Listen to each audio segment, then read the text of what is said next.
man, ICP fans always f***ed up my Vans. They put stickers on them.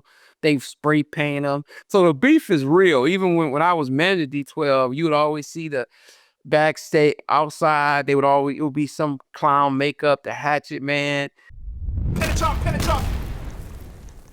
You know, I didn't realize that Paul managed Cypress Hill, DJ AM, Blink 182, Exhibit, and Alchemist. Did you do any work for them? On the outer skirts of no, because at that time when he was managing Cypress Hill, I was managing D12. So man, when you management part at that era, you had to be real stringent. I I I mean, you had to be always kind of like correlate like the Jerry Maguire. When you have to management in them time, I don't know how it is now because I do like light work, light consultant management. I'm talking about very light, like tuna fish sandwich, like. But back then it was a 24/7 day, so I didn't do promo at that time. No, I did not. For any of the actually named Cypress Hill, DJ AM, they didn't really need promo. You know, he didn't. His life was cut so short. So tragic, man. Yeah, so tragic. It was wow. What was your name? Blink 182? No, not Blink. No. Exhibit. No, not Exhibit yet, because that was in the prime of management. Because we were on tour. That was when we was on the Anger. Alchemist. No, I do. Man, I did work for, not Alchemist record label, but it's been certain independent albums that he did. I've worked on, but no. But shout out to my boy Said Louis. He was part of that whole Alchemist, Bodie James. He was one of Bodie James' original managers. So sometimes I did little light work, consulting work with that. But yeah, shout out to my boy Said Louis. Got you. All right, man. The ICP beef with Eminem over the flyer that M was advertising the show back in the day, saying that, this was before he blew up, before the Eminem explosion, the way you like to put it, right? He said ICP may be there at the event, and that's what started the whole issue between them two. Do you remember that? Like, what happened exactly? Oh, man. Big shout out to ICP. Big shout out. I might have said this in one of my other interviews. Now, my experience, I gotta steal the spotlight for 1 minute. I was being an intern with Sean P. Entertainment, the guy who helped me get in the music game. I was being an intern, and he was doing a party, like just a regular party at a like a club. And all of a sudden, I look at the door, and I see this white guy with a big ass like mail bag. And it was full of cassettes. And then, because they wanted to get in free. It was the parties where, you spend $10 or back then maybe $5 to get in. And they didn't want to pay. And I seen like this older white guy, and he had a big bag of cassettes. And then I see these two little white kids following him. And we were in a black area in Detroit. I'm like, what the hell are these guys doing? And at the time, which I knew it was Alex, who was their longtime manager. He had the big mail bag cassettes, and it was Dog Beats. They was promoting this song Dog Beats, one of their first cassette singles, and it was ICP. They didn't have no makeup on. They were just out, and they were part of that school what I talk about. It was very, because back then you had to have balls to really put records out or be an artist. It wasn't like you didn't have TuneCore where you could just spend $10. And I remember that, and I had always, man, forever, even during the beef, I always had respect for them. And back then, when you talk about marketing, I was one of the originators of doing like Michigan van raps in our region, like doing van raps. So I would do the Eminem, I would do the D12, I did the the Bad Meets Evil with the Bruno Mars, the Bad Meets Evil 2 album. Like I had a company that was part of my marketing company where I had a van and we did van raps, right? So with that being said, man, ICP fans always fucked up my vans. They put stickers on them. They spray paint them. So the beef is real. Even when I was managing D12, you would always see the backstage outside. It would be some clown makeup, the Hatchet Man. So I would just say, I don't think it was one particular thing that you're talking about. I do believe it was a rivalry because now, and this goes back to your original question. M was a worker. M was a hard worker because yeah, back then he didn't have the luxury of having a studio where he could roll in at 5 in the morning and work from 5 a.m. to 5 p.m. or vice versa. So, but they were always out in the streets. You would see M like on winter days putting up stickers in Detroit or, or like a location. So ICP was in the grind too. Him and them, and I believe his name is Alex, they were grinding. So I do think it was a rivalry in terms of that, in terms of like, just because then it wasn't, once again, it wasn't like everybody and their grandma could put a record out. So it took a lot of tenacity and a lot of sweat to actually put a record out and promote it, like going to record stores, going to clubs.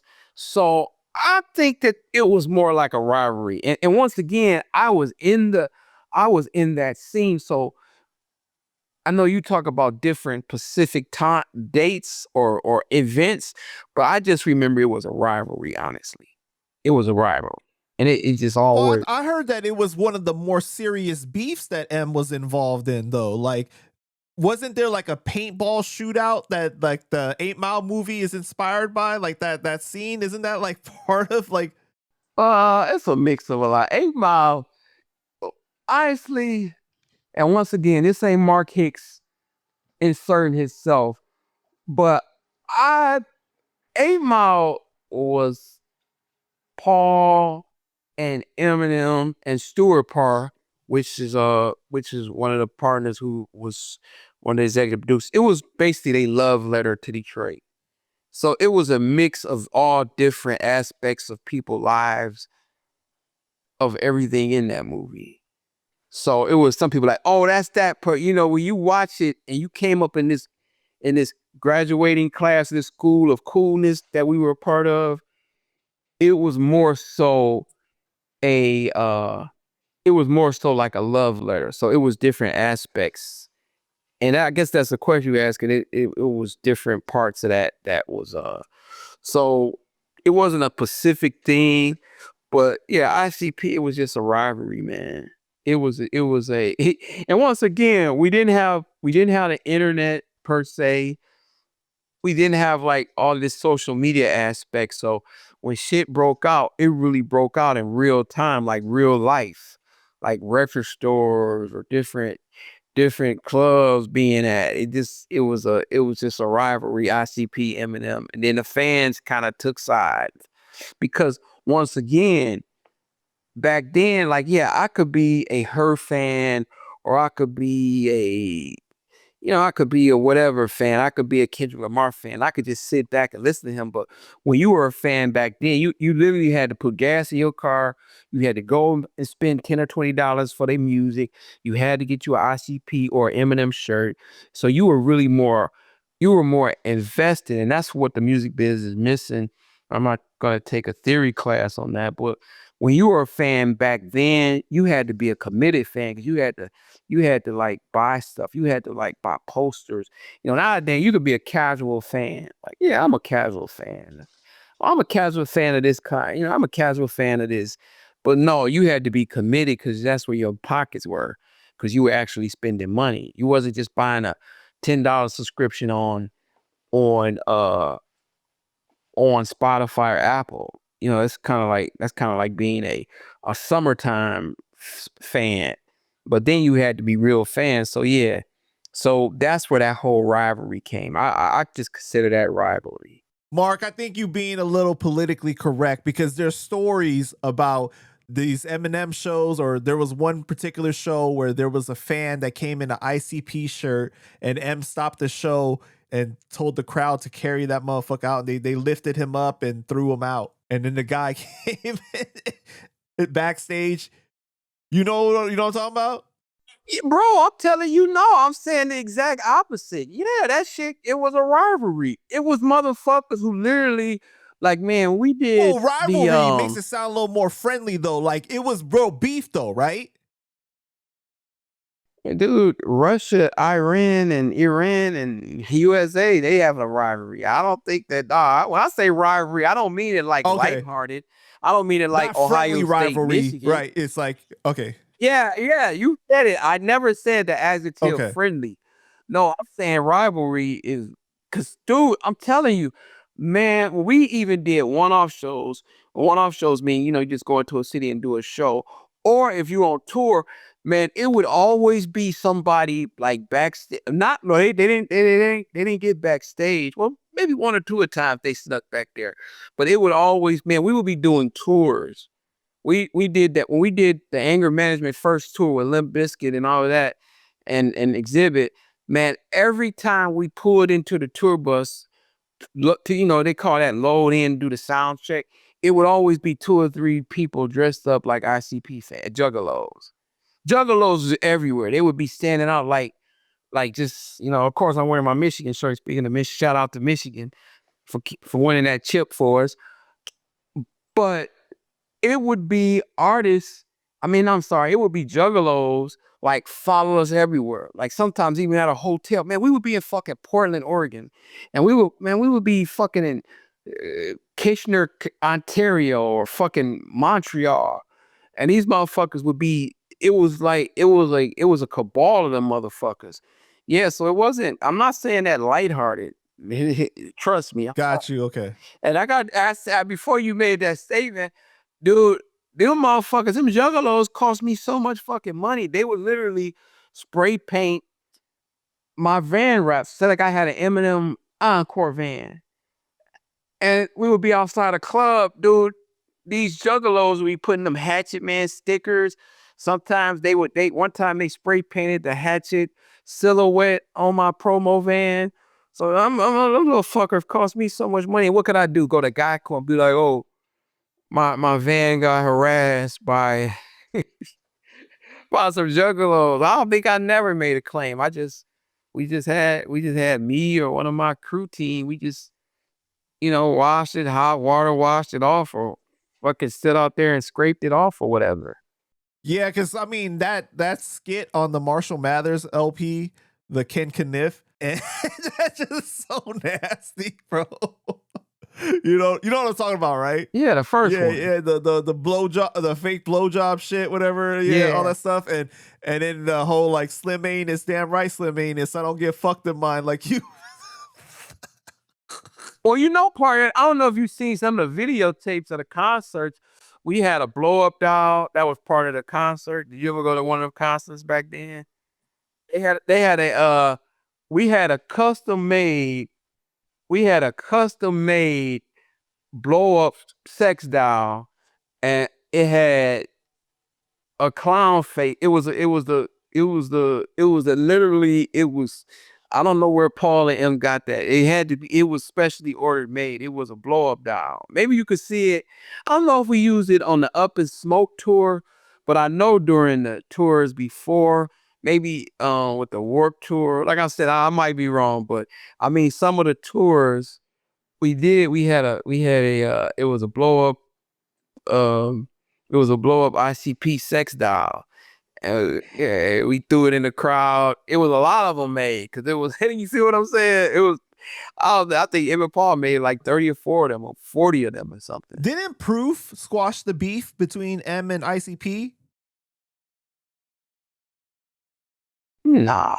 Yeah, there's a direct quote from ICP from Violent J that says, Proof was on a mission to end all of M's beefs. That motherfucker showed up at our office, came in, spit a verse on our shit, and we went to a bowling match with D12 that night and got drunk as fuck. That's something that Proof would do. Dude, I'm telling you, Proof did so much. And I'm not trying to get on this Proof tangent, but Proof he really took that that he really took that literally how he would be. He really was one of the souls of Detroit and tried to make things right with everybody. He was They coolest, said man. that the problem with the beef was that it didn't involve them. It was their the crews beefing all over the city. Shit, not all over the city, all over the country. I mean, the world, man. Those ICP motherfuckers are crazy. They got a cult following for sure. Honestly, yeah, they had a cult. Oh, very much so, man. Props to them. I ain't trying to start no beef with them, but they are a cult. You know, you gotta respect them. You gotta respect them.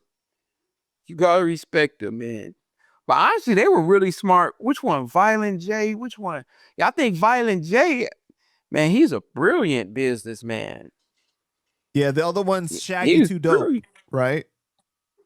Yeah, Saggy was, but I believe Violent J is the yeah, man, he's a smart. I know some people that we had mutual, and the moves they were making. I mean, because sometimes when we were like in the early parts of D12, we would be making business moves like at record stores. They would be doing crazy. They would say, man, how is our shit like? We was in competition with them, and not even on no fan rivalry shit. Cause one of our it was a store like a Sam Goody merchandise, and we had this shirt. We might have talked about it in our first interview, where we had this shirt. Brittany sucks. Christina swallows. It was a D12 shirt, and it became like the #1 merchandise for like a couple of weeks at like one of the store. I'm talking about a record chain like Sam Goody. Like Sam Goodies have like maybe 800, 1,000 stores across America. Maybe to make that mean maybe like 500 or 600, and our shirts are selling. The whole situation is ICP has never been like corporately, like they never really had like a major deal. If they did, it was maybe for a hot cup of coffee very quick. And they would be selling as much merchandise as us, and we had Big Brother. We had big corporations, and they would be hand in hand. And come to find out, like Alex and Violent J, and I don't want to shine light on. Shout out to Shaggy Too Dope, but those guys were like the brainiacs. Those guys came with concepts, and man, till this day, you see, I'm in Michigan, you see those Hatcher stickers. I see them everywhere. Or I'll be down in Austin, Texas. I'll be in South by Southwest, like fucking eating a taco and have nothing to do. I mean, this is far removed. At the time, I was with my artist. I managed Drew Parks, and we would be like in fucking Austin, Texas, at a hotel, and we would see the parking lot would be full of 2 or 3 Hatchet stickers, Hatchet Man, the running Hatchet Man stickers. So yeah, man, those boys got down. They were marketing geniuses. So do you remember when the beef got squashed between M and ICP though? No, that might have been like during the time I wasn't managing. I was at I was doing consulting. I was doing independent consulting work for Shady Records. Got you. Okay. Yeah, because I don't remember. What did he say that in the in Champtown documentary? Because I remember they did like a thorough. Didn't Violent J do an interview in that Champtown documentary? He said this on Drink Champs. Oh, Yeah. okay.